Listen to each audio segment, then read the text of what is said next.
Good morning, wherever you are. Today, let's reflect on a truth that has guided great minds for centuries. Belief in oneself is not just a source of motivation, it is a duty. The path to wisdom, virtue, and inner strength is not reserved for a chosen few. It is open to anyone willing to embrace the discipline of belief. The discipline of belief. Everything you seek, wisdom, virtue, resilience, begins with the belief that you can cultivate them. The Stoics understood this well. They did not view belief as a fleeting emotion, but as an intentional act of the will. To believe in yourself is not to indulge in empty optimism, but to affirm your ability to act, to improve, and to endure. Epictetus, born into slavery, could have resigned himself to his fate. Instead, he chose to cultivate his mind, understanding that external circumstances do not define the individual, only their response to them does. His belief in his own agency transformed him into one of history's greatest philosophers. Marcus Aurelius, an emperor burdened with the governance of Rome, did not allow the weight of his responsibilities to crush him. Instead, he believed in his ability to lead with wisdom, to remain steadfast amid chaos, and to refine his character daily. He wrote, "You have power over your mind, not outside events. Realize this, and you will find strength." His unwavering belief in self-mastery was not arrogance, but a recognition of duty to himself and to those he served. And so must you. Life will present obstacles, doubts will creep in, and failures will test your resolve. But your belief in your own capacity to endure and grow is what sets the foundation for everything else. To doubt yourself is to surrender before the battle even begins. The Stoics remind us that belief is not a passive feeling. It is an active discipline, a conscious decision to move forward despite uncertainty. Believe you can, and you are already halfway there. Why belief precedes action. Imagine standing before a great challenge, an uncertain future, a seemingly insurmountable obstacle, or a goal that feels beyond your reach. If you approach it with the belief that you are incapable, you will hesitate, falter, and ultimately surrender before the journey even begins. Doubt is a self-imposed chain, binding you before you take your first step. But if you acknowledge that effort and persistence are within your control, then you have already won half the battle. The Stoics teach us that while we cannot control the circumstances life throws our way, we do have absolute control over our thoughts, choices, and actions. The world may be unpredictable. Fortune may be fickle, and the opinions of others may shift like the wind, but none of these should dictate our will. Marcus Aurelius reminds us, you have power over your mind, not outside events. Realize this, and you will find strength. It is this power, the ability to choose how we respond, that turns belief into action. To believe in yourself is not to expect an easy path or to indulge in naive optimism. It is not a blind faith that things will magically work in your favor. Rather, it is an unwavering commitment to meet difficulty with open arms, to see struggle not as an enemy, but as an ally. The Stoics understood that hardship is not a sign of failure, but a necessary forge in which character is refined. Seneca wrote, "Difficulties strengthen the mind, as labor does the body. A smooth road may feel comforting, but it does not build strength. It is the rough terrain, the uphill battles, the relentless storms that shape us into something greater. When you embrace belief, you do not deny reality. You take responsibility for your role within it. You accept that while success is uncertain, your effort is not. You understand that while setbacks may come, resilience is yours to cultivate. And in that understanding, you unlock the greatest power of all, the ability to act, to persist, and to forge your own destiny. How to cultivate unshakable belief. First master your inner dialogue. Your mind must be your strongest ally, not your greatest enemy. If you allow it to be ruled by doubt, hesitation, or fear, it will work against you, eroding your confidence before you even begin. The way you speak to yourself shapes your reality. If you tell yourself that you are weak, incapable, or destined to fail, you will act accordingly. But if you train your mind to reinforce strength, resilience, and purpose, you will move forward with clarity and conviction. The Stoics understood that self-mastery begins in the mind. Marcus Aurelius urged, "The happiness of your life depends upon the quality of your thoughts." Your thoughts are not insignificant. They dictate your actions, your reactions, and ultimately, your destiny. This is why the words you repeat to yourself matter. Instead of indulging in self-defeating narratives, adopt the discipline of intentional self-talk. Tell yourself, "I am capable of enduring. No matter how great the challenge, I possess the strength to face it. Pain, hardship, and failure are temporary. My will is not. I will act with virtue, no matter the challenge. My circumstances do not dictate my character. I do. Whether in ease or adversity, I will choose honor, wisdom, and integrity. I control my response to every situation. Though I cannot control external events, I command my reaction to them. I will meet misfortune with courage, setbacks with determination, and criticism with composure. Repetition is key. Just as the body grows stronger through repeated training, the mind becomes resilient through consistent practice. Doubts will arise, but they do not have to define you. When you hear the voice of fear, respond with conviction. When hesitation creeps in, remind yourself of your strength. Over time, your belief will solidify, not as fleeting motivation, but as an unshakable foundation that guides you through life's trials. Second, take action. However, small belief without action is empty. Progress is not made by wishful thinking or good intentions, but by the willingness to take the first step, no matter how small.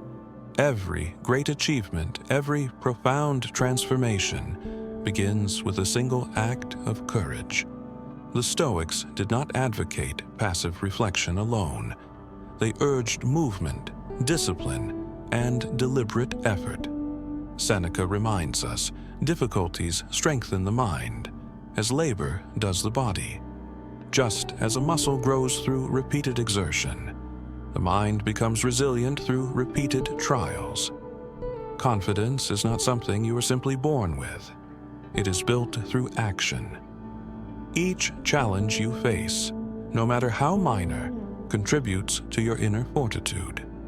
When you prove to yourself that you can endure small hardships, you prepare yourself for greater battles ahead. Do not wait for the perfect moment. Do not let fear paralyze you into inaction. Take the first step, however insignificant it may seem. If you struggle with discipline, commit to a small daily practice. If you fear failure, embrace the possibility of imperfection and act anyway. Marcus Aurelius wrote, "Do what nature demands. Get a move on, if you have it in you, and don't worry whether anyone will give you credit. The act itself is what matters, not the approval of others or the guarantee of success. Once you begin, momentum will carry you forward. One step turns into another, and soon you will have walked miles." Small victories accumulate into unshakable confidence. You do not need to conquer the entire journey today. All you need is the courage to begin. The Stoics understood that action, no matter how small, is the antidote to doubt. Take the step, test your strength, and with each effort your belief in yourself will solidify, not as an abstract idea, but as a lived reality. Third, surround yourself with strength. The company you keep is not just a reflection of who you are, it shapes who you become. Just as iron sharpens iron, the people around you either strengthen your resolve or weaken it. If you surround yourself with those who indulge in complaints, self-pity, and excuses, their mindset will seep into your own. Their doubts will become your doubts. Their fears will feed your hesitation, and their inaction will make your own inaction seem acceptable. The Stoics understood this well. Epictetus warned, "The key is to keep company only with people who uplift you, whose presence calls forth your best. If you wish to cultivate an unshakable belief in yourself, seek those who embody strength, resilience, and wisdom. Look for people who challenge you, not with negativity, but with high expectations. True friends do not comfort you into mediocrity, they push you toward greatness. They remind you of your potential when you forget it yourself."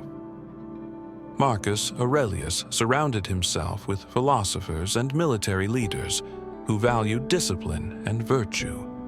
He sought their counsel, learned from their wisdom, and allowed their example to refine his own character. You must do the same. Align yourself with those who live with purpose, who act with conviction, and who demand excellence from themselves. When you are in the presence of disciplined minds, your own discipline will strengthen. But what if such people are scarce in your immediate surroundings? The answer is simple.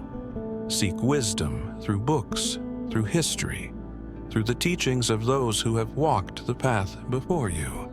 Read the words of Seneca, study the actions of great leaders, and internalize the lessons of those who refused to be defeated by circumstance.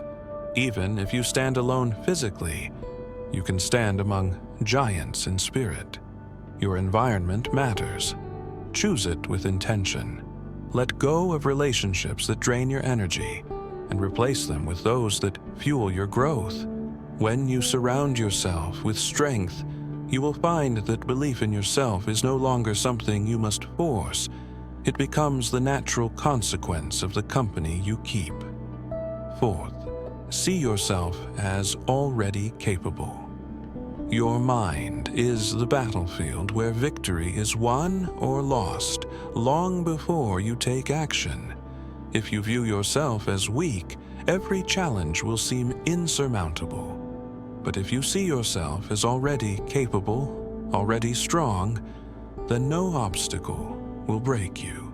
The Stoics teach us that we must not approach life with uncertainty, wondering, "Can I do this?" Instead, we must declare with unwavering conviction, "I will handle whatever comes." The key to resilience is not to focus on the difficulty of the journey, but on the certainty of your perseverance. Hardship is inevitable. This is the nature of life. But what matters is not what happens to you, but how you respond. Marcus Aurelius reminds us, "You have power over your mind, not outside events." Realize this, and you will find strength. The Stoics did not waste time fearing the unknown or worrying about outcomes beyond their control. They focused only on what was within their grasp, their effort, their discipline, and their attitude. If you want to cultivate unshakable belief, begin by seeing yourself as the person who endures, who overcomes, who refuses to be defeated. Picture yourself standing firm in the face of adversity. Imagine yourself persisting when others would quit. This is not arrogance. It is the disciplined practice of mental fortification.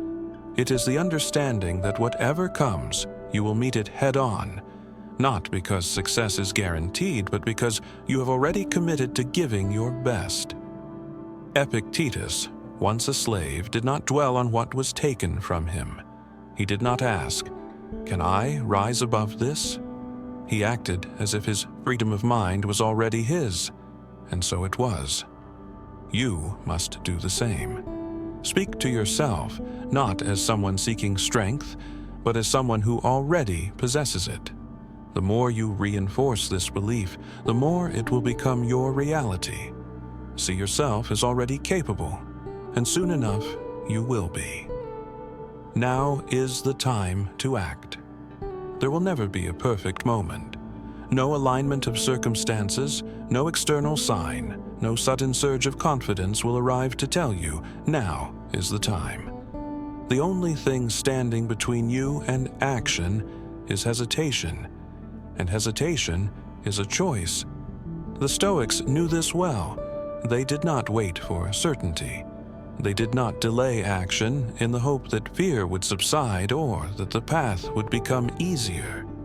They acted because action itself is the antidote to doubt.